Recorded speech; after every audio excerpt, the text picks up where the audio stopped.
Read intonation, mastering the sound of English. Hello, everyone. Welcome to our English language learning series. Today, we're going to explore a fascinating topic: read intonation. It's a key aspect of English pronunciation that can really enhance your speaking skills.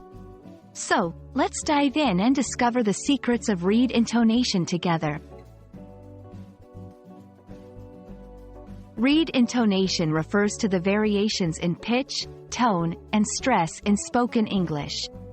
It's like the music of the language, giving life and emotion to words. Just like how a reed instrument creates different notes, in English, we change our pitch and tone to express different meanings and emotions.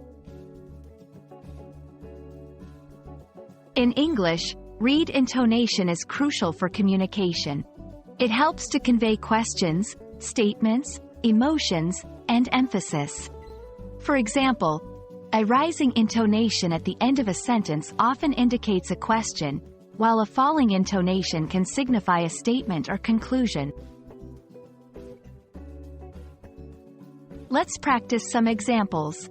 1. You're going today? Rising intonation for a question. 2.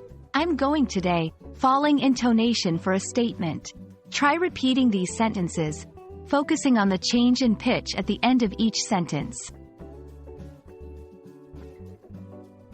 Improving your read intonation involves listening and practice.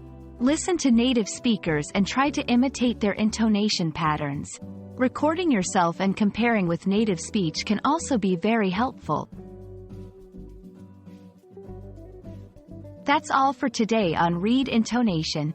Remember, mastering read intonation can make your English sound more natural and expressive.